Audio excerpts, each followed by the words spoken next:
बऱ्याच जणी मला म्हणतात, की "यार आम्हाला कळतच नाही की कसा फेस्टिव्ह मेकअप करायचा." थोडासा मेकअप, थोडासा आउटफिट चेंज केला आणि ज्वेलरी घातली, की तुम्ही खूप सुंदर दिसता. चला तर मग झटपट एक मेकअप लुक करूया. सगळ्यात आधी कन्सीलर. फक्त अंडर आईजला थोडेसे डार्क सर्कल्स असतील तर आणि जिथं थोडे डाग आहेत फेसवर तिथेही अप्लाय करा आणि हे व्यवस्थित ब्लेंड करून घ्या. पूर्ण चेहऱ्यावर खूप जड थर देण्याची गरज नाहीये. प्रॉडक्ट आधी सगळीकडे पसरवून घ्या आणि मग ब्लेंड करा. असं केल्याने त्वचा नॅचरल दिसते आणि बेस पण हलका वाटतो. आणि सगळ्यात महत्त्वाचं, फाउंडेशन आणि कन्सिलरचा शेड मॅच महत्त्वाचा आहे. तो जर चुकला ना तर तुमचा ग्लो कुठेतरी हरवून जाईल. जर तुम्हाला शेड मॅच करायला जमत नसेल तर माझ्या चॅनलवर खूप सारे व्हिडिओज आहेत, तर ते नक्की बघा. आणि आता जो मी तुम्हाला आय मेकअप दाखवतेय तो पण तुम्ही नेहमी सेम ठेवू शकता, फक्त थोडासा कलर चेंज करायचा साडीप्रमाणे. आज मी घेते काजळ, मॅकचं काजळ आहे हे. कसंही लावलं तरी चालेल कारण नंतर आपण ते स्मच करायचंय. ब्रश असेल तर ब्रशनी करा, ब्रश नसेल तर हातानी पण ब्लेंड होतं. त्यानंतर एक असं आय शॅडो पॅलेट घ्या ज्याच्यामध्ये तुम्हाला ब्राऊन शेड मिळेल. एक लाईट ब्राऊन, एक डार्क. हे तुमच्याकडे असलंच पाहिजे कारण ह्याने तुम्ही खूप सारे आय मेकअप करू शकता. आणि लाईट शेड घेऊन तुम्ही आईज डिफाईन करा, क्रीज वरती लावा. त्याच्यानंतर डार्क शेड तुम्ही जे काजळ लावलंय त्याच्यावरती स्मच करा अजून, तर छान स्मोकी इफेक्ट येतो. आणि तोच डार्क कलर तुम्ही लोअर लॅश लाईनला पण लावा. नंतर काजळ लावून टाका.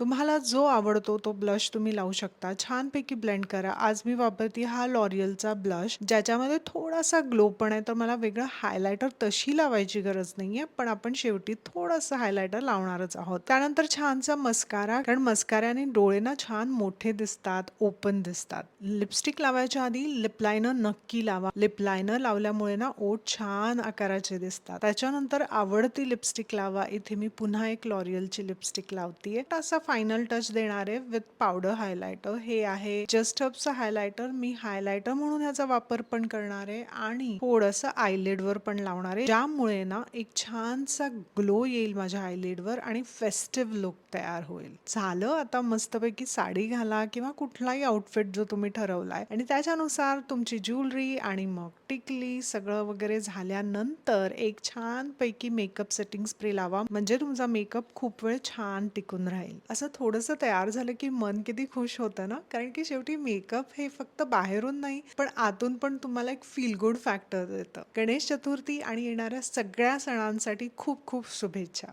बाय.